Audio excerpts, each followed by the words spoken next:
La ciudad de Dios. San Agustín.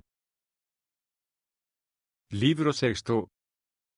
Teología mítica y civil de Barrón Proemio.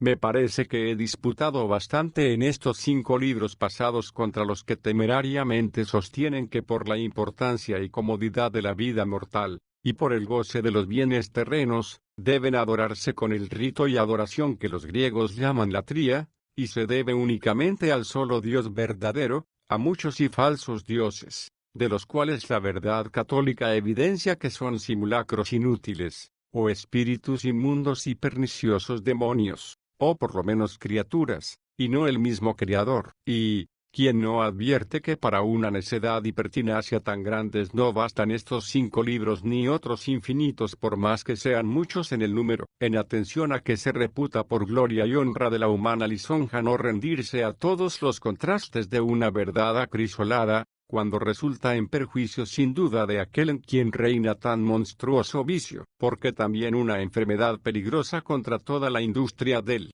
que la cura es invencible, no precisamente porque cause daño alguno al médico, sino por el que resulta al enfermo considerado como incurable. Pero las personas que lo leen lo examinan con madurez y circunspección habiéndolo entendido y considerado sin ninguna, o a lo menos no con demasiada obstinación en el error en que se veían sumergidos, echarán de ver fácilmente que con estos 5 libros que hemos concluido hemos satisfecho bastantemente a más de lo que exigía la necesidad de la cuestión, antes que haber quedado cortos, y no podrán poner en duda que toda esa odiosidad que los necios se esfuerzan en arrojar contra la religión cristiana, tomando pie de las calamidades de este mundo y de la fragilidad y vicisitudes de las cosas terrenas, con disimulo, más aún, con la aprobación de los doctos que obrando contra su conciencia se hacen necios por su loca impiedad, no dudarán, digo, que es un juicio vacío completamente de todo sentido y razón y lleno de vana temeridad y odio malvado. Capítulo primero. De los que dicen que adoran a los dioses, no por esta vida presente, sino por la eterna ahora, pues, porque según lo pide nuestra promesa habremos también de refutar y desengañar a los que intentan defender que debe tributarse adoración a los dioses de los gentiles, que destruyen la religión cristiana, no por los intereses y felicidades de esta vida, sino por la que después de la muerte se espera. Quiero dar principio a mi discurso por el verdadero oráculo del salmista rey, donde se lee: bienaventurado el hombre que pone toda su confianza en Dios, y el que no se aparta de él, ni fingió las vanidades y los falsos desvaríos. Con todo, entre todas las ilusorias doctrinas y falsos despropósitos, los que más tolerablemente se pueden oír son los de los filósofos a quienes no satisfizo la opinión y error universal de las gentes, que dedicaron simulacros a los dioses, suponiendo muchas falsedades de los que llaman dioses inmortales, las cuales, siendo falsas e impías, las fingieron o, una vez fingidas, las creyeron, y, creídas, las introdujeron en el culto y ceremonias de su religión. Con estos tales, que aunque no diciéndolo libremente, pero sí al menos en sus obras, como entre dientes aseguraban que no aprovechan semejantes desatinos, no del todo fuera de propósito se tratará esta cuestión, si conviene adorar por la vida que se espera después de la muerte, no a un solo Dios, que hizo todo lo criado espiritual y corporal, sino a muchos dioses, de quienes algunos de los mismos filósofos,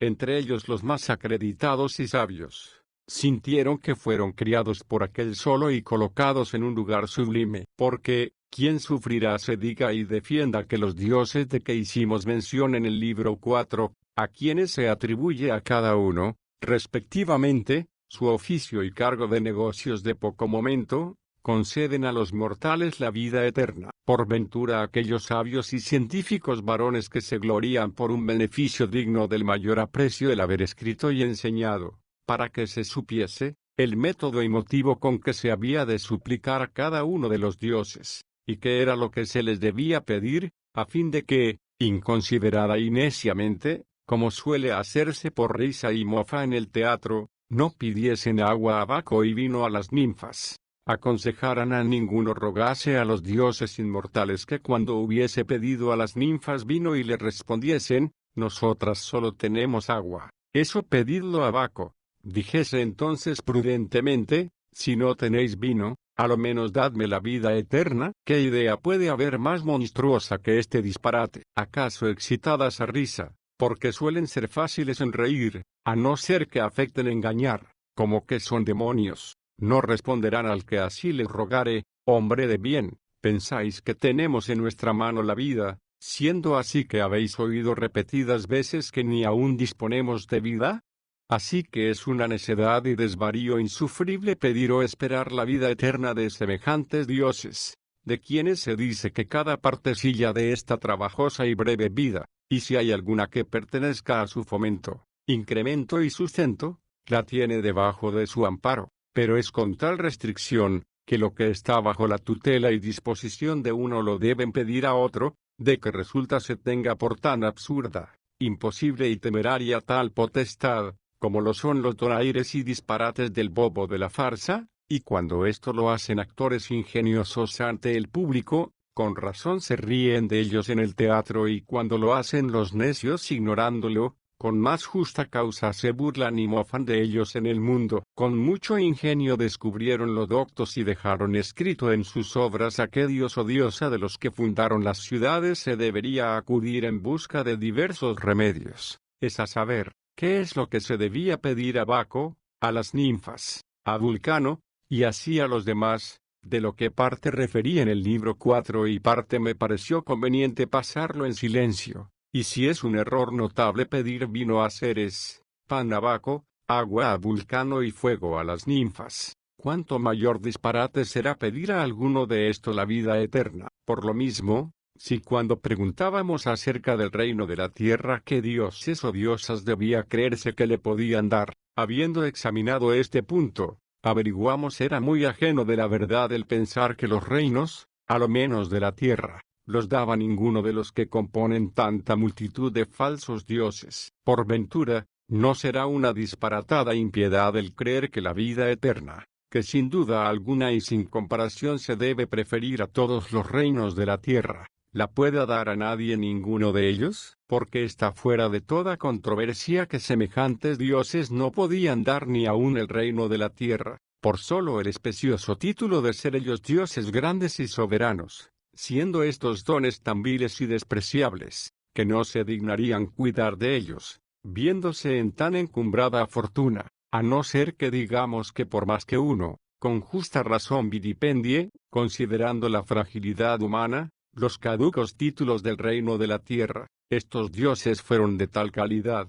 que parecieron indignos de que se les confiase la distribución y conservación de ellas, no obstante de ser correspondiente a su alta dignidad encomendárselas y ponerlas bajo su custodia y, por consiguiente, si conforme a lo que manifestamos en los dos libros anteriores, ninguno de los que componen la turba de los dioses, ya sea de los plebeyos o de los patricios, es idóneo para dar los reinos mortales a los mortales, cuanto menos podrá de mortales hacer inmortales. Y más que si lo tratamos con los que defienden deben ser adorados los dioses, no por las facilidades de la vida presente, sino por la futura, ¿acaso nos dirán que de ninguna manera se les debe tributar veneración, a lo menos por aquellas cosas que se les atribuyen como repartidas entre ellos y propias de la potestad peculiar de cada uno, porque así lo persuada la luz de la verdad, sino porque así lo introdujo la opinión común, fundada en la vanidad humana y en el fanatismo, como se persuaden los que sostienen que su culto es necesario para sufragar a las necesidades de la vida mortal, contra quienes en los 5 libros precedentes he disputado lo preciso cuanto me ha sido posible. Pero siendo, como es, innegable nuestra doctrina, si la edad de los que adoran a la diosa Juventas fuera más feliz y florida, y la de los que la desprecian se acabara en el verdor de su juventud, o en ella, como en un cuerpo cargado de años, quedarán yertos y fríos, si la fortuna barbada con más gracia y donaire vistiera las quijadas de sus devotos, y a los que no lo fuesen los viéramos lampiños y mal barbados, dijéramos muy bien que hasta aquí cada una de estas diosas podía en alguna manera limitarse a sus peculiares oficios, y, por consiguiente, que no se debía pedir ni a la juventas la vida eterna, pues no podía dar ni aun la barba, ni de la fortuna barbada se debía esperar cosa buena después de esta vida, porque durante ella no tenía autoridad alguna para conceder siquiera aquella misma edad en que suelen hacer la barba, mas ahora, no siendo necesario su culto ni aun para las cosas que ellos entienden que les están sujetas, ya que muchos que fueron devotos de la diosa Juventas no florecieron en aquella edad, y muchos que no lo fueron gozaron del vigor de la juventud, y asimismo algunos que se encomendaron a la fortuna barbada, o no tuvieron barbas o las tuvieron muy escasas, y si hay algunos que por conseguir de ella las barbas la reverencian, los barbados que la desprecian se mofan y burlan de ellos. Es posible que esté tan obcecado el corazón humano que viendo está lleno de embelecos y es inútil el culto de los dioses para obtener estos bienes temporales y momentáneos, sobre los que dicen que cada uno preside particularmente a su objeto, crea que sea importante para conseguir vida eterna, ni aun aquellos, han osado afirmar que la pueden dar, ni aun aquellos, digo, que para que el vulgo necio los adorase, porque pensaban que eran muchos en demasía, y que ninguno debía estar ocioso, les repartieron con tanta prolijidad y menudencia todos estos oficios temporales. Capítulo 2. ¿Qué es lo que se debe creer que sintió Varrón de los dioses de los gentiles, cuyos linajes y sacrificios, de que él dio noticia fueron tales, que hubiera usado con ellos de más reverencia si del todo los hubiera pasado en silencio? ¿Quién anduvo buscando todas estas particularidades con más curiosidad que Marco Varrón? ¿Quién las descubrió más doctamente? ¿Quién las consideró con más atención? ¿Quién las distinguió con más exactitud y las escribió con más profusión y diligencia? Este escritor, aunque no es en el estilo y lenguaje muy suave, con todo, inserta tanta doctrina y tan buenas sentencias, que en todo género de erudición y letras que nosotros llamamos humanas y ellos liberales, enseña tanto al que busca la ciencia cuanto Cicerón deleita al que se complace en la hermosura de la frase. Finalmente, el mismo Tulio habla de este con tanta aprobación, que dice en los libros académicos que la disputa la tuvo con Marco Varrón, sujeto, dice, entre todos sin controversia agudísimo y sin ninguna duda doctísimo. No le llama elocuentísimo o fecundísimo, porque en realidad de verdad en la retórica y elocuencia con mucho no llega a igualarse con los muy elocuentes y fecundos, sino entre todos, sin disputa, agudísimo. En aquellos libros, digo, en los académicos, donde pretende probar que todas las cosas son dudosas, le distinguió con el apreciable título de doctísimo. Verdaderamente que de esta prenda estaba tan cierto, que quitó la duda que suele poner en todo, como si habiendo de tratar de este célebre escritor, conforme a la costumbre que tienen los académicos de dudar de todo, se hubiera olvidado de que era académico. Y en el libro 1, celebrando las obras que escribió el mismo Varrón, andando, dice, nosotros peregrinando y errantes por nuestra ciudad como si fuéramos forasteros, tus libros puedo asegurar nos encaminaron y tornaron a casa, para que, al fin, pudiéramos advertir quiénes éramos y a dónde estábamos. Tú nos declaraste la edad de nuestra patria, tú las descripciones de los tiempos, tú la razón de la religión, el oficio de los sacerdotes, la disciplina doméstica y pública de los sitios, regiones, pueblos y de todas las cosas divinas y humanas nos declaraste los nombres, géneros, oficios y causas. Este Varrón, pues, es de tan excelente e insigne doctrina, que brevemente recopila su elogio terenciano, en este elegante y conciso verso Varrón por todas partes doctísimo. Leyó tanto, que causa admiración tuviese tiempo para escribir sobre ninguna materia, y, sin embargo, escribió tantos volúmenes cuantos apenas es fácil persuadirse que ninguno pudo jamás leer. Este Varrón, digo, tan perspicaz e instruido, si escribiera contra las cosas divinas, de que escribió también y dijera que no eran cosas religiosas, sino supersticiosas, no sé si escribiera en ellas cosas tan dignas de risa, tan impertinentes y tan abominables. Con todo, adoró a estos mismos dioses y fue de dictamen que se debían reverenciar, tanto, que en los mismos libros dice teme no se pierdan, no por violencia causada por los enemigos, sino por negligencia de los ciudadanos. De esta inminente ruina dice que los libra depositándolos y guardándolos en la memoria de los buenos, por medio de aquellos sus libros, con una diligencia harto más provechosa que la que es fama usó Metelo cuando libró su estatua de Vesta, y Eneas sus penates del voraz incendio de Troya. Y con todo, deja allí escritas a la posteridad sentencias dignas que los sabios y los ignorantes las desechen y algunas sumamente contrarias a las verdades de la religión. En virtud de este proceder, ¿qué debemos pensar sino que este hombre, siendo muy ingenioso y docto, aunque no libre por la gracia del Espíritu Santo, se halló oprimido de la detestable costumbre y leyes de su patria, y, con todo, no quiso pasar en silencio las causas que le movían, so color de encomendar la religión? Capítulo 3.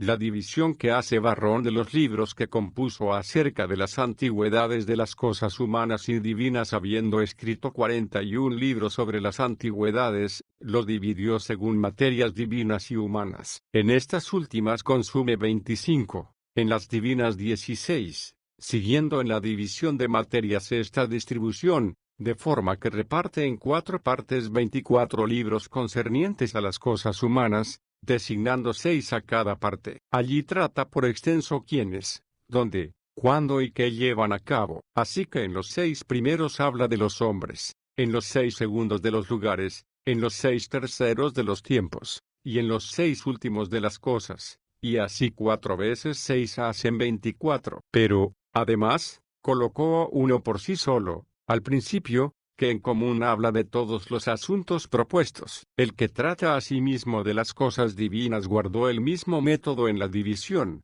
por lo respectivo a los ritos y víctimas que se deben ofrecer a los dioses, ya que los hombres, en determinados lugares y tiempos les ofrecen el culto divino. Las 4 materias que, he dicho, las comprendió en cada 3 libros, en los 3 primeros trata de los hombres, en los 3 siguientes, de los lugares, en el tercer grupo, de los tiempos, en los 3 últimos, del culto divino, designando en ese lugar, por medio de una sencilla distinción, quiénes, dónde, cuándo y qué ofrecen. Mas porque convenía decir que era lo que principalmente se esperaba de él, quiénes eran aquellos a quienes se ofrece, trató también de los mismos dioses en los 3 postreros, para que 5 veces 3 fuesen 15, y son entre todos, como he dicho, 16. Porque al principio puso uno de por sí, que primero habla en común de todos, y acabado éste, luego, conforme a la división hecha en las 5 partes,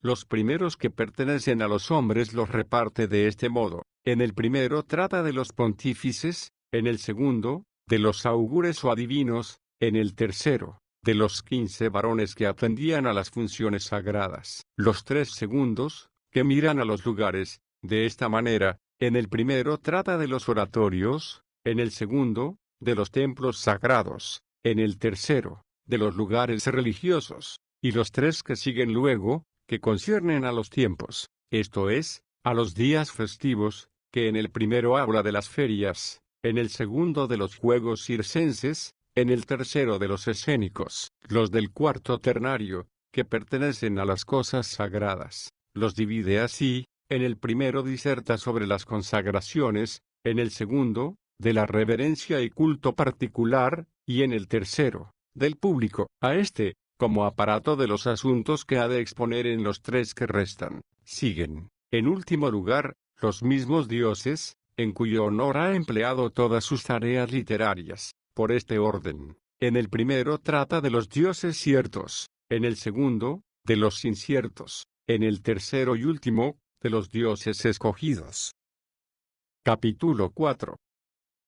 Que, conforme a la disputa de Varrón, entre los que adoran a los dioses, las cosas humanas son más antiguas que las divinas de lo que hemos ya insinuado, y Dios adelante puede fácilmente advertir el que obstinadamente no fuere enemigo de sí propio, que en toda esta traza, en esta hermosa y sutil distribución y distinción, en vano se busca y espera la vida eterna. que imprudentemente la quieren y desean, porque toda esta doctrina, o es invención de los hombres o de los demonios, y no de los demonios que ellos llaman buenos, sino, por hablar más claro, de los espíritus inmundos o, más ciertamente, malignos, los cuales con admirable odio y envidia ocultamente plantan en los juicios de los impíos unas opiniones erróneas y perniciosas con que el alma más y más se vaya desvaneciendo y no pueda acomodarse ni adaptarse con la inmutable y eterna verdad, y en ocasiones, evidentemente, las infunden en los sentidos y las confirman con los embelecos y engaños que les es posible imaginar. Este mismo Varrón confiesa que por eso no escribió en primer lugar de las cosas humanas y después de las divinas,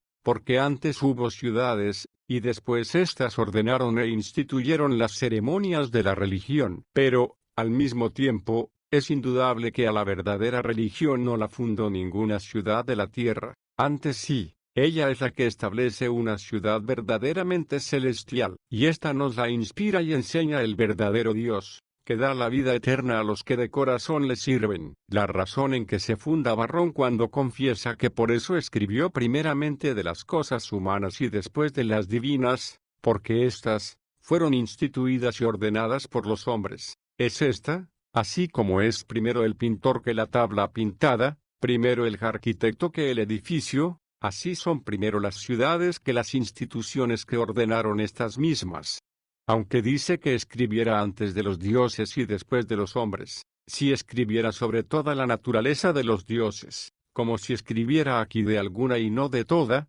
o como si alguna naturaleza de los dioses, aunque no sea toda, no debe ser primero que la de los hombres. Cuanto más que en los tres últimos libros, tratando cuidadosamente de los dioses ciertos, de los inciertos y de los escogidos, parece que no omite ninguna naturaleza de los dioses. ¿Qué significa, pues, lo que dice? Si escribiéramos de toda la naturaleza de los dioses y de los hombres, primero concluyéramos con la divina que tocáramos a la humana, porque, o escribe de toda la naturaleza de los dioses, o de alguna o de ninguna. Si de toda, debe ser preferida, sin duda, a las cosas humanas, si de alguna. ¿Por qué también ésta no ha de preceder a las cosas humanas? ¿Acaso no merece alguna parte de los dioses ser antepuesta aún a toda la naturaleza de los hombres? Y si es demasiado que alguna parte divina logre preferencia generalmente sobre todas las cosas humanas, por lo menos será razón que se anteponga siquiera a las romanas,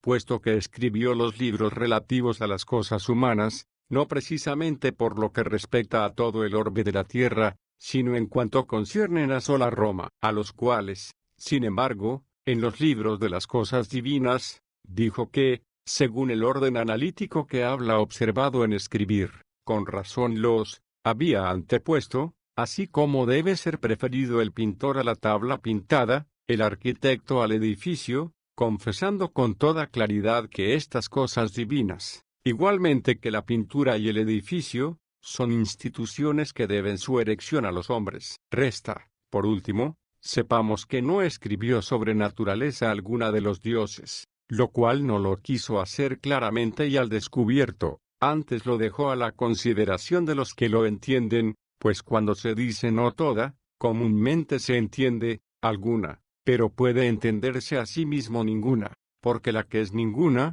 ni es todo ni es alguna, en atención a que, como él dice, si escribiera de toda la naturaleza de los dioses, en el orden de la escritura preferiría a las cosas humanas, y conforme lo dice a voces, la verdad, aunque él lo calla, debiera anteponerla por lo menos, a las glorias romanas, cuando no fuera toda, a lo menos alguna. Es así que con razón se pospone, luego no quiere hacer alusión a los dioses, donde se infiere que no quiso preferir las cosas humanas a las divinas, antes, por el contrario, a las verdaderas no quiso anteponer las falsas, pues en cuanto escribió acerca de las cosas humanas siguió la historia según el orden de los sucesos y acaecimientos, mas en lo que llama cosas divinas, ¿qué autoridad siguió sino meras conjeturas y sueños fantásticos? Esto es, en efecto, lo que quiso con tanta sutileza dar a entender, no sólo escribiendo últimamente de estas sino de aquellas, sino también dando la razón por qué lo hizo así, la cual, Si omitiera,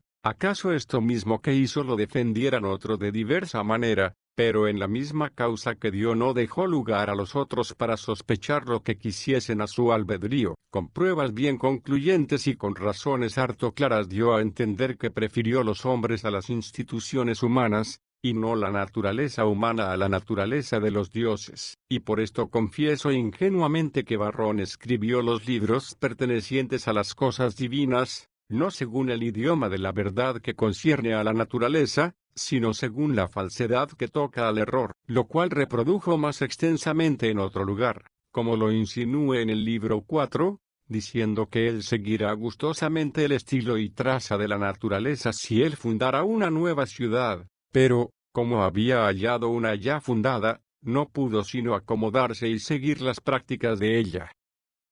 Capítulo 5.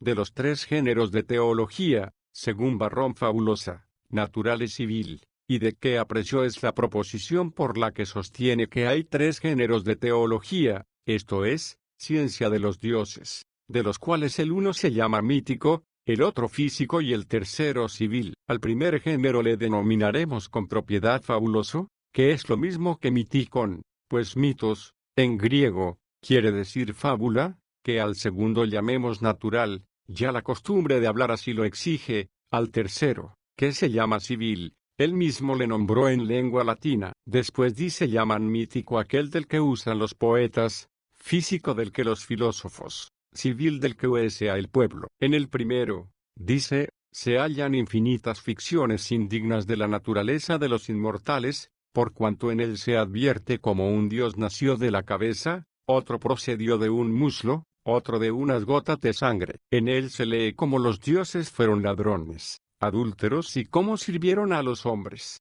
Finalmente, en él atribuyen a los dioses todas las criminalidades que no sólo puede cometer un hombre, sino también aquellas que apenas se pueden acumular al más vil y despreciable. Aquí, a lo menos, donde pudo, donde se atrevió y donde le pareció que pudo hacerlo sin costarle molestia alguna, declaró con razones patéticas y demostrativas y sin oscuridad o ambigüedad, cuán grande agravio e injuria se hacía a la naturaleza de los dioses fingiendo de ellos mentirosas fábulas, explicóse en términos tan insinuantes y propios, porque hablaba no de la teología natural, no de la civil, sino de la fabulosa, a la cual le pareció debía culpar y reprender libremente. Veamos lo que dice de lo segundo. El segundo género es, dice, el que he enseñado, del cual nos dejaron escritos los filósofos muchos libros, donde se expone que sean los dioses, de qué género y calidad, desde qué tiempo proceden, si sonaba eterno, si constan de fuego, como creyó Heráclito, si de números, como Pitágoras, si de átomos, como Epicuro, y otros desvaríos semejantes más acomodados para oídos entre paredes, en las escuelas, que afuera en el trato humano y conversación social. No culpó o reprendió proposición alguna relativa al género que llama físico y pertenece a los filósofos. Solo refirió las controversias que existen entre ellos, de las que han nacido tanta multitud de sectas, como se advierte, todas tan discordantes entre sí. Con todo, separó de este género, sacándole del trato común, esto es, de las investigaciones del vulgo y encerrándole dentro de las escuelas y sus paredes. Mas al otro, esto es, al primero, mentiroso y obsceno, no le apartó ni exterminó de las ciudades. Oh, verdaderamente religiosos oídos los del vulgo, y sobre todo los de un romano. Lo que los filósofos disputan acerca de los dioses inmortales no lo pueden oír y lo que cantan los poetas y representan los farsantes, porque todo es indigno de la naturaleza de los inmortales, y porque son crímenes que pueden recaer no solo en cualquier hombre, sino en el más bajo, humilde y despreciable. No solo lo toleran, sino que oyen con gusto, y no contentos con esto, resuelven autorizadamente que esto es lo que agrada a los mismos dioses, y que por medio de semejantes representaciones teatrales debe aplacarse su ira. Diré alguno, estos dos géneros, mítico y físico, esto es, el fabuloso y el natural, debemos distinguirlos del civil, de que ahora tratamos, así como él los distinguió, y veamos ya cómo declara del civil. bien considero las razones que militan para que se deba distinguir del fabuloso, supuesto que es falso, torpe e indigno, mas el querer distinguir el natural del civil, ¿qué otra cosa es, sino confesar que el mismo civil es a sí mismo mentiroso? Porque si aquel es natural, ¿qué tiene de reprensible para que se deba excluir? Y si este que se llama civil no es natural, ¿qué mérito tiene para que se deba admitir? Esta es, en efecto, la causa por que primero escribió de las cosas humanas y últimamente de las divinas, pues en estas no siguió la naturaleza de los dioses, sino las instrucciones de los hombres. Examinemos, pues, al mismo tiempo la teología civil. El tercer género es, dice, el que en las ciudades los ciudadanos, con especialidad los sacerdotes, deben saber y administrar, en el cual se incluye qué dioses deben adorarse y reverenciar públicamente, qué ritos y sacrificios es razón que cada uno les ofrezca. Veamos ahora también lo que se sigue. La primera teología, dice, principalmente es acomodada para el teatro, la segunda, para el mundo, la tercera, para la ciudad.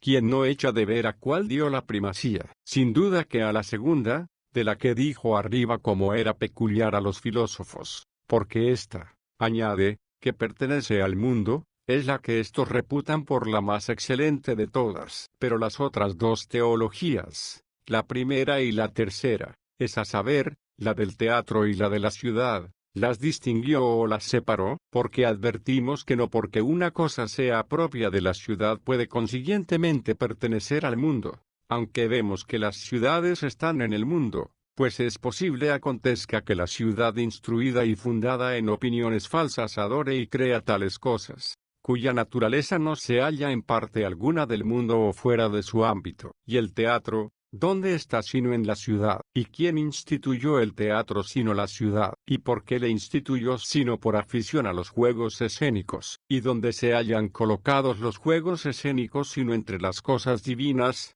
de las cuales se escriben estos libros con tanto ingenio y agudeza? Capítulo 6.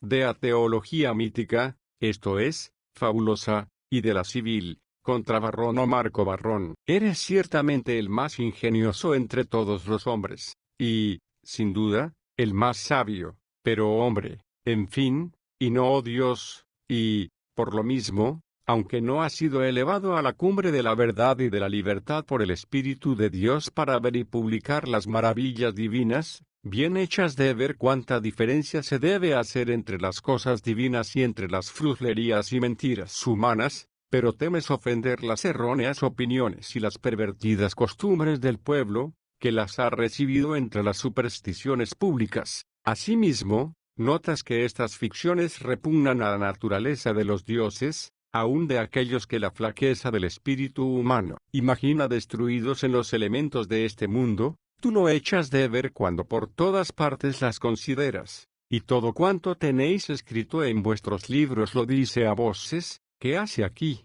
aunque sea excelentísimo, el humano ingenio. ¿De qué te sirve en tal conflicto la sabiduría humana, aunque tan vasta y tan inmensa? ¿Deseas adorar los dioses naturales y eres forzado a venerar los civiles? ¿Hallaste que los unos eran fabulosos, contra quienes pudiste libremente decir tu sentir? Y, sin embargo, aun contra tu misma voluntad, viniste a salpicar en los civiles. ¿Por qué confiesas que los fabulosos son acomodados para el teatro, los naturales para el mundo, los civiles para la ciudad, siendo, como es, el mundo obra de todo un Dios, y las ciudades y los teatros invenciones humanas, y no siendo los dioses, de quienes se burlan y ríen en los teatros, otros que los que se adoran en los templos, y no dedicando los juegos a otros que a los que ofrecéis las víctimas y sacrificios? Con cuánta más libertad y con cuánta más sutileza hicieras esta división,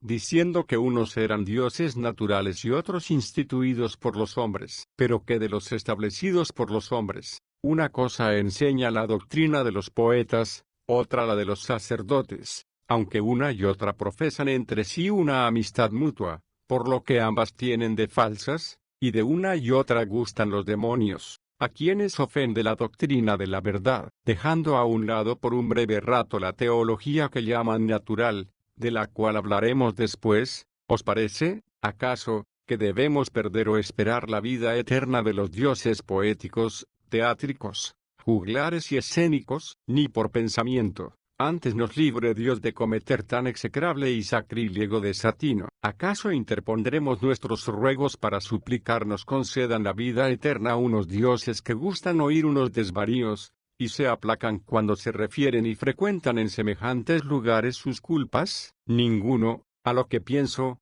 ha llegado con su desvarío a un tan grande despeñadero de tan loca impiedad, de donde se infiere que nadie alcanza la vida eterna con la teología fabulosa, ni con la civil, porque una va, sembrando doctrinas detestables, fingiendo de los dioses acciones torpes, y la otra, con el aplauso que las presta, las va cegando y cogiendo. La una esparce mentiras, la otra las coge. La una recrimina a las deidades con supuestas culpas, la otra recibe y abraza entre las cosas divinas los juegos donde se celebran tales crímenes. La una, adornada con la poesía humana, pregona abominables ficciones de los dioses. La otra consagra esta misma poesía a las solemnidades de los mismos dioses. La una canta las impurezas y bellaquerías de los dioses. La otra las estima sobremanera. La una las publica y finge, y la otra o las confirma por verdaderas o se deleita aun con las falsas. Ambas son seguramente torpes, ambas odiosas, pero la una,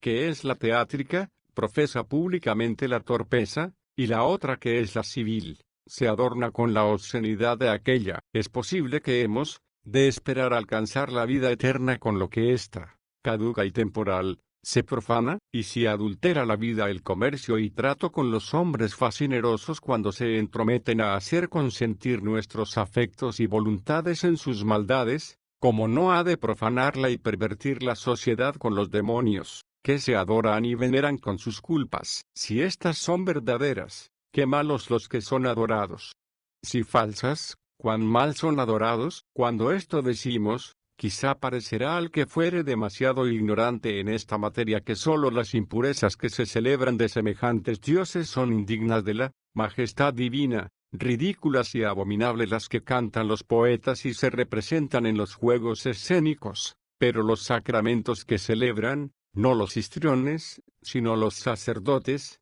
son limpios, puros y ajenos de toda esta impiedad e indecencia. Si esto fuese así, jamás nadie fuera de parecer que se celebrasen en honra y reverencia de los dioses las torpezas que pasan en el teatro. Nunca ordenarán los mismos dioses que públicamente se representaran, mas no se ruborizan de hacer semejantes abominaciones en obsequio de los dioses, en los teatros, porque lo mismo se practica en los templos. Finalmente, el mismo autor referido, procurando distinguir la teología civil de la fabulosa, y formar una tercera teología en su género, mas quiso que la entendiésemos compuesta de la una y de la otra que distinta y separada de ambas. Y así dice que lo que escriben los poetas es menos de lo que debe seguir el pueblo, y lo que los filósofos es más de lo que conviene escudriñar al vulgo, asegurando asimismo que, no obstante de estar tan encontradas entre sí una y otra doctrinas, sin embargo, están recibidas no pocas opiniones de tantos géneros en el gobierno de los pueblos, con lo cual, lo que fuere común con los poetas, lo escribiremos juntamente con lo civil, aunque entre estos debemos más arrimarnos y comunicar con los filósofos que con los poetas. Luego no del todo habla con los poetas, aunque en otro lugar dice que, por lo respectivo a las generaciones de los dioses, el pueblo se inclinó más a la autoridad de los poetas que a la de los físicos, por cuanto aquí designa lo que debía ser, y allí lo que se hacía. Los físicos, añade, escribieron para la utilidad común, y los poetas para deleitar. Y así, según este sentir, lo que han escrito estos poetas y lo que no debe seguir el pueblo son las culpas de los dioses, los cuales con todo deleitan, igualmente así al pueblo como a los dioses, porque a fin de deleitar, escriben, como dicen los poetas, y no para aprovechar, y con todo, escriben lo que los dioses pueden apetecer y el pueblo se lo pueda representar. Capítulo 7. De la semejanza y conveniencia que hay entre la teología civil y fabulosa, así que la teología civil se reduce a la teología fabulosa, teatral, escénica, llena de preceptos indignos y torpes, y toda esta que justamente parece se debe reprender o condenar es parte de la otra, que, según su dictamen, se debe reverenciar y adorar, y parte no por cierto despreciable, como lo pienso demostrar, la cual no solo no es distinta ni ajena en todas sus partes de todo lo que es cuerpo, sino que del todo es muy conforme con ella, y convenientemente, como miembro de un mismo cuerpo, se la han acomodado y juntado con ella, y si no, digan, que nos manifiestan aquellas estatuas, las formas, las edades, los sexos y hábitos de los dioses. Por ventura consideran los poetas a Júpiter barbado y a Mercurio desbarbado, y los pontífices no, pregunto, ¿fueron los cómicos solos los que atribuyeron enormes crímenes a Priapo, y no los sacerdotes, o le presentan en los lugares sagrados a la pública adoración bajo otro aspecto, o con distintos adornos cuando le sacan para que se rían de él en los teatros? ¿Acaso los comediantes representan a Saturno viejo y a Apolo joven, o de una manera diferente como están sus estatuas en los templos? ¿Por qué? Preguntó Fórculo, que preside las puertas y Lementino el umbral, son dioses varones, y Cardea, que custodia los quicios, es hembra. ¿Acaso no se hallan estas simplezas en los libros relativos a las cosas divinas, las cuales, poetas graves las tuvieron por indignas de incluirlas en sus obras? ¿Por qué causa Diana, la del teatro, trae armas, y la de la ciudad no es más que una simple doncella? ¿Por qué motivo Apolo, el de la escena es citarista, y el de Delfos no ejercita tal arte? Pero todos estos despropósitos son tolerables respecto de otros más torpes. ¿Qué sintieron del mismo Júpiter los que colocaron al ama que le crió en el Capitolio? Por ventura por este hecho no confirmaron la opinión del Evemero, quien, no con fabulosa locuacidad, sino con exactitud histórica,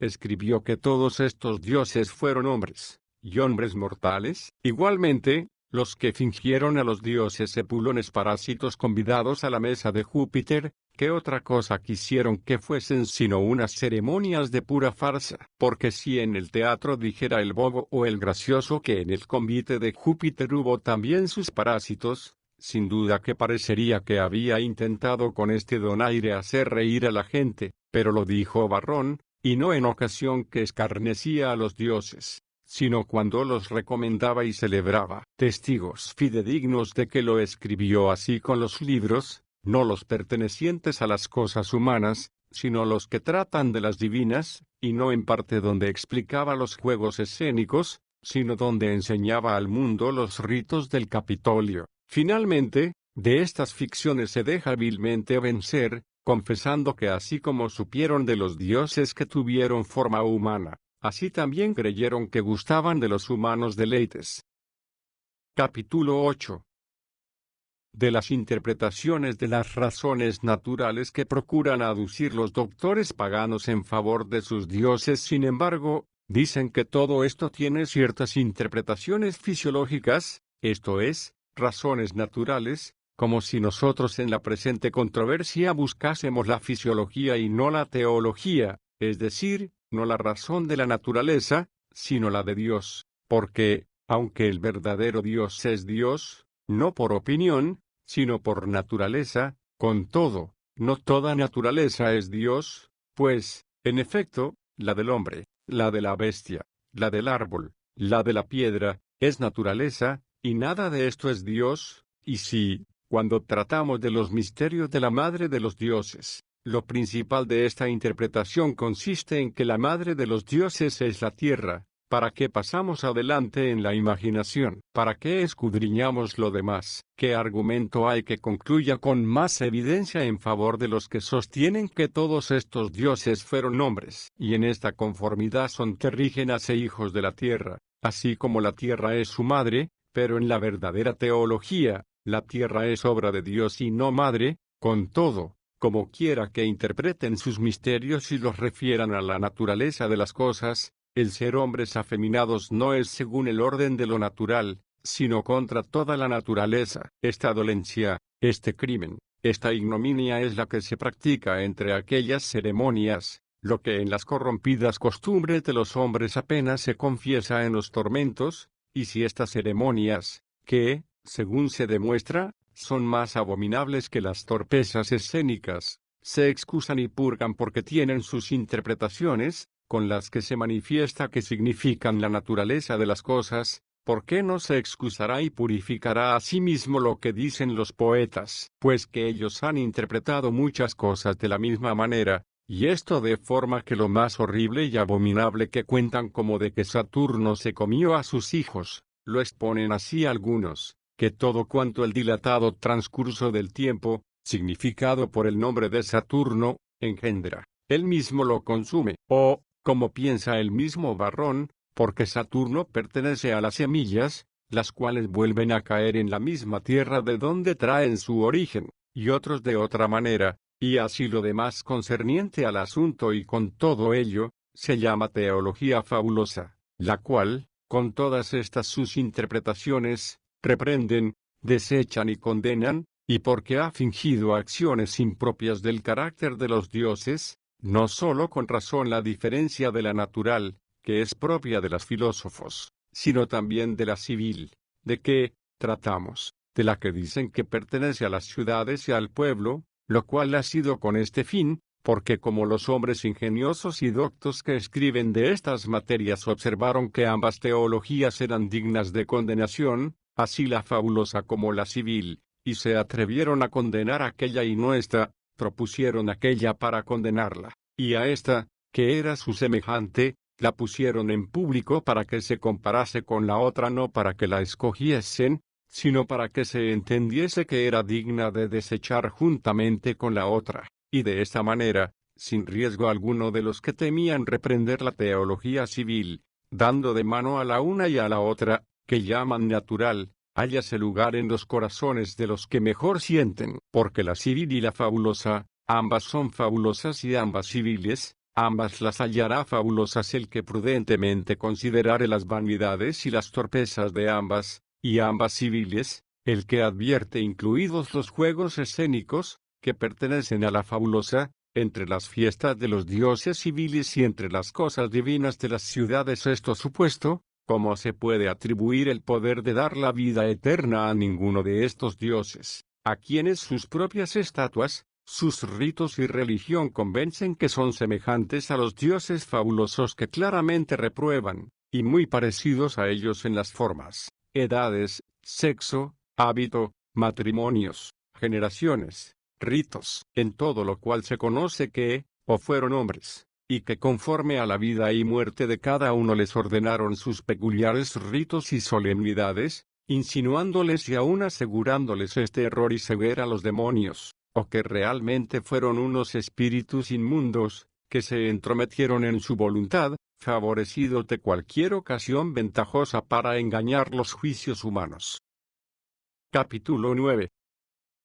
De los oficios que cada uno de los dioses tiene, ¿y qué diremos de los oficios peculiares de los dioses, repartidos tan vilmente y tan por menudo, por los cuales, dicen, es menester suplicarles conforme al destino y oficio que cada uno tiene, sobre cuyo punto hemos ya dicho bastante, aunque no todo lo que había que decir, pues, por ventura no se conforma más esta doctrina con los chistes y donaires de la farsa que con la autoridad y dignidad de los dioses, si proveyese uno de dos amas a un hijo suyo para que la una no le diese más que la comida, y la otra la bebida, así como los romanos designaron para este encargo dos diosas, Educa y Potina, sin duda parecería que perdía el juicio, y que hacía en su casa una acción semejante a las que practica el cómico en el teatro con una desvergüenza extraordinaria. El mismo Varrón confiesa que semejantes obscenidades era imposible las hiciesen aquellas mujeres ministras de Baco,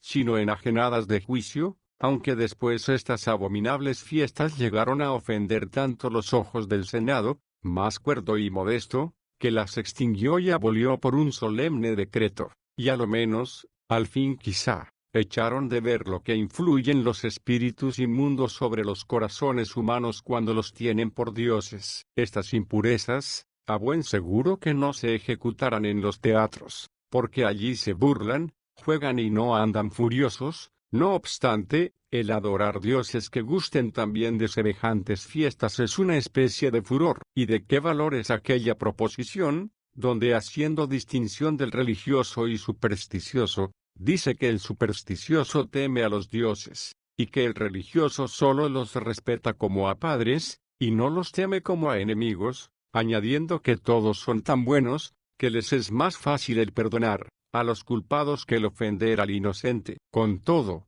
refiere que a la mujer, después del parto, la ponen 3 dioses de centinela, para que de noche no entre el dios Silvano y la cause alguna molestia, que para significar estos guardas, 3 hombres, por la noche, visitan y rondan los umbrales de la casa, y que primeramente hieren el umbral con un hacha, después le golpean con mazo y mano de mortero, y, por último, le barren con unas escobas, a fin de que con estos símbolos de la labranza y cultivo se prohíba la entrada al dios Silvano, ya que no se cortan ni se podan los árboles sin hierro, ni el farro se hace sin el mazo con que le deshacen, ni el grano de las mieses se junta sin las escobas, y que de estas 3 cosas tomaron sus nombres 3 dioses, Intersidona, de la intercisión o del partir de la hacha, Piluno, del pilón o mazo, Daberra, de las escobas, para que con el amparo de estos dioses la mujer estuviese segura e indemne contra las furiosas invasiones del dios Silvano, y así contra la fuerza y rigor de un dios injurioso y malo, no aprovechara la guarda de los buenos, si no fueran muchos contra uno, y contrastaran al áspero, horrendo, inculto y en realidad silvestre, como con sus contrarios, con los símbolos de la labranza y cultivo. ¿Es esta, pregunto, la inocencia de los dioses? ¿Esta la concordia? ¿Son estos los dioses saludables de las ciudades, más dignos ciertamente de befa y risa que los escarnios de poetas y teatros? Váyanse, pues, y procuren distinguir con la sutileza que pudieren la teología civil de la fabulosa, las ciudades de los teatros, los templos de las escenas, los ritos de los pontífices, de los versos de los poetas, como las cosas honestas, de las torpes, las verdaderas, de las falsas, las graves, de las livianas, las veras, de las burlas, y las que se deben desear de las que se deben huir. Bien entendemos lo que pretende, conocen que la teología teatral y fabulosa depende de la civil, y que de los versos de los poetas, como de un espejo cristalino, resulta su retrato, y por eso, cuando hablan de esta que no se atreven a condenar, con más libertad arguyen y reprenden aquella, que es su imagen, para que los que advierten sus deseos abominen también el mismo original de ésta, cuyo dechado e imagen es aquella, la cual, con todo, los mismos dioses, viéndose en ella como en un espejo, la aman, de modo que se descubre y echa de ver mejor en ambos lo que ellos son, y que tales son, y así también, con terribles amenazas, forzaron a los que los adoraban a que les dedicasen las impurezas de la teología fabulosa, la pusiesen en sus solemnidades y la tuviesen entre sus cosas sagradas, en lo que, por una parte, nos enseñaron con la mayor evidencia que ellos eran unos espíritus torpes, y por otra, a la teología teatral, tan abatida y reprobada, la hicieron miembro y parte de la civil, que es en cierto modo escogida y aprobada, para siendo toda ella generalmente obscena y engañosa, y estando llena en sí misma de dioses fingidos, una parte estuviese en la liturgia de los sacerdotes y otra en los versos de los poetas, y si contiene igualmente otras partes, mas, es otra cuestión, por ahora, por lo que se refiere a la división de Varrón, me parece que bastantemente he demostrado cómo la teología urbana y teatral pertenece a una misma civil, y así, participando ambas de unas mismas torpezas absurdas, impropiedades y falsedades, no hay motivo para que personas religiosas y piadosas imaginen esperar de la una y de la otra la vida eterna. Finalmente, hasta el mismo Varrón refiere y enumera los dioses, comenzando desde la concepción del hombre. Empieza por Jano y va siguiendo la serie de los dioses hasta la muerte del hombre decrépito, y concluye con los dioses, que pertenecen al mismo hombre, hasta llegar a la diosa Nenia, que es la que se invoca en los entierros de los ancianos. Después sigue declarando otros dioses, que pertenecen, no al mismo hombre, sino a las cosas que son propias del hombre, como es el sustento, el vestido y todo lo demás que es necesario para la vida, manifestando en todos estos ramos cuál es el oficio de cada uno, y por qué se debe acudir y suplicar a cada uno de ellos, pero con toda esta su exactitud y curiosidad, no se hallará que demostró o nombró un solo Dios a quien se daba pedir la vida eterna, y solamente por ella sola somos en realidad cristianos. En vista de esto, ¿quién será tan estúpido que no advierta que este hombre, declarando con tanta prolijidad la teología civil, manifestando que es tan semejante a la fabulosa, impía, detestable e ignominiosa, e indicando con sobrada evidencia que la fabulosa es parte de esta, no hace sino preparar el camino en los corazones de los hombres a la natural, la cual, dice, pertenece a los filósofos, lo que desempeña con tanta sutileza, que reprende abiertamente la fabulosa, y aunque no se atreve a motejar la civil, no obstante, al tiempo de declararla y examinarla, muestra cómo es reprensible, y así, reprobadas la una y la otra, a juicio de los que lo entienden bien, quede sola la natural, para que usen de ella, de lo cual, con el auxilio del verdadero Dios, trataremos con más extensión en su lugar. Capítulo 10. De la libertad con que Séneca reprendió la teología civil, con más vigor que Varrón la fabulosa, pero la libertad que faltó a Varrón para reprender a cara descubierta y con desahogo, como la otra, esta teología urbana tan parecida a la teatral, no faltó, aunque no del todo, pero sí en alguna parte, a Anneo Séneca, que por varios indicios sabemos floreció en tiempo de nuestros santos apóstoles, porque la tuvo en la pluma, aunque le faltó en la vida, y así, en el libro que escribió contra las supersticiones, más abundantemente y con mayor vehemencia reprende esta teología civil y urbana que Varrón la teatral y fabulosa, pues tratando de las estatuas, dedican dice a los dioses sagrados, inmortales e inviolables en materia habilísima de inmóvil, vistiéndolos de formas propias de hombres, fieras y peces, y algunos los hacen de ambos sexos y de diferentes cuerpos, llamándolos dioses, los cuales, si tomaran espíritu y vida y de improviso los encontraran, los tuvieran por monstruos. Después, un poco más abajo, habiendo referido los dictámenes de algunos filósofos, y celebrando la teología natural se opuso a sí mismo una duda, y dice, aquí dirá alguno, he de sufrir yo a Platón y al peripatético Estratón, que el uno hizo a Dios sin cuerpo y el otro sin alma. Y respondiendo a este argumento, dice, ¿te parecen más verdaderos los sueños de Tito Tasio, o los de Rómulo, o los de Tulio Hostilio? Tito Tasio dedicó a la diosa Cloacina, Rómulo a Pico Tiberino, Hostilio al pavor y a la palidez, afectos pestilenciales del hombre, de los cuales el uno es un movimiento o alteración del ánimo espantado y despavorido, y el otro del cuerpo, y no es enfermedad, sino color. Y has de creer que estos son dioses, canonizándolos y colocándolos en el cielo. De los mismos ritos, atroces y torpes, ¿acaso no escribió también con la mayor libertad? El uno, dice, se corta las partes que tiene de hombre, y el otro los músculos de los brazos, como cuando temen a los dioses airados los que, así granjean y lisonjean los propicios. Parece que por ningún motivo se deben reverenciar los dioses. Si es que igualmente quieren se les tribute este honor. Tan grande es el furor y desvarío de un juicio perturbado y sacado de sus quicios, que piensan aplacar a los dioses con sacrificios tales que ni aun los hombres más bárbaros, traídos por argumento de fábulas y tragedias crueles, se muestran más inhumanos y atroces que ellos. Los tiranos, aunque hicieron pedazos los miembros de algunos, sin embargo, a nadie mandaron que se los despedazase a sí propio. A algunos han castrado por contemplar o contemporizarse con el apetito sensual de algunos príncipes, mas ninguno puso en sí mismo las manos por mandato de algún señor para dejar de ser hombres. Así propios se despedazaron en los templos, y bañados en su propia sangre y mortales heridas, imploraron el favor de sus mentidas deidades. Si alguno tiene lugar de ver lo que hacen y lo que padecen, advertirá acciones tan indecentes e impropias de los honestos, tan indignas de los libertinos, tan desemejantes y contrarias a las de los cuerdos y sensatos, que no dudaría decir que están dementes y furiosos si fueran menos en número, Pero ahora la numerosa multitud de fanáticos sirve para que los tengan por juiciosos.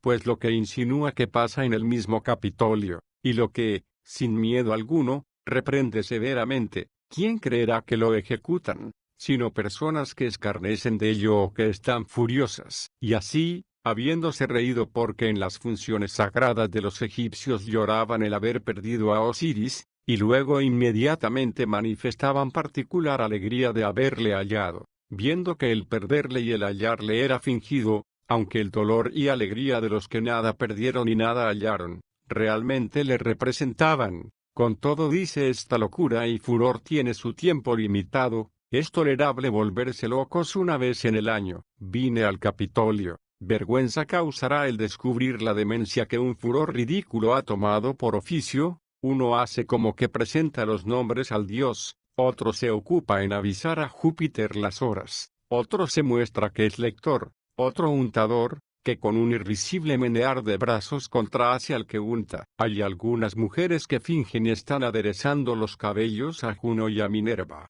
y estando no solo lejos de la estatua, sino del templo, mueven sus dedos como quien está componiendo y tocando a otra. Hay otras que tienen el espejo, otras que llaman a los dioses para que les favorezcan en sus pleitos. Hay quien les ofrece memoriales y les informa de su causa, un excelente archimimo, o director de escena, anciano ya decrépito, cada día iba a recitar en el Capitolio, como si los dioses oyeran de buena gana al que los hombres habían ya dejado. Allí veréis ociosos todo género de oficiales, asistiendo al servicio de los dioses inmortales.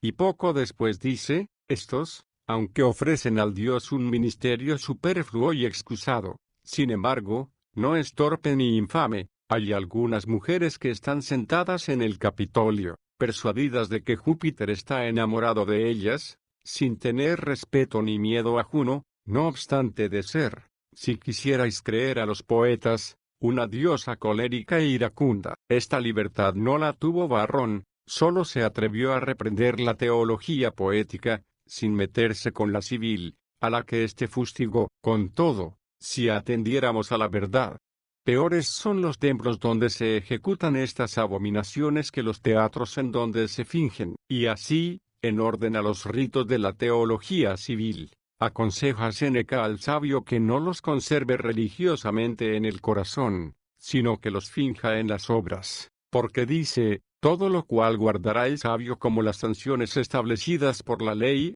pero no como agradables a los dioses. Y poco después añade, pues que hacernos también casamientos con los dioses, y aun esto no es piadosa y legítimamente, por cuanto casamos a hermanos con hermanas. A Belona casamos con Marte, a Venus con Vulcano, a Salacia con Neptuno, aunque a algunos los dejamos solteros, como si les hubiera faltado con quién, principalmente habiendo algunas viudas como Populonia o Fulgora, y la diosa Rumina, a quienes no me espanto no hubiese quien las pidiese. Toda esta turba plebeya de dioses, la cual por largo tiempo la amontonó una dilatada y sucesiva superstición, la adoramos, dice en tales términos, que parece que su culto y veneración pertenece más al uso ya adaptado.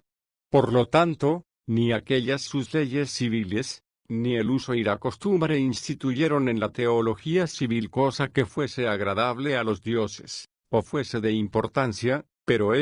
a quien los filósofos, sus maestros, hicieron así libre, como que era ilustre senador del pueblo romano, reverenciaba lo que reprendía, practicaba lo que condenaba, lo que culpaba adoraba, y, en efecto, la filosofía le había enseñado adecuadas máximas para que no fuese supersticioso en el mundo, mas él, por amor y respeto a las leyes civiles y a las costumbres establecidas, aunque no ejecutase lo que el escénico finge en el teatro, sin embargo, le imitaba en el templo, que es tanto peor y más reprensible, pues lo que hacía por ficción lo hacía de modo que el pueblo pensaba lo hacía de veras, y el actor de burlas, y fingiendo, antes deleitaba que engañaba.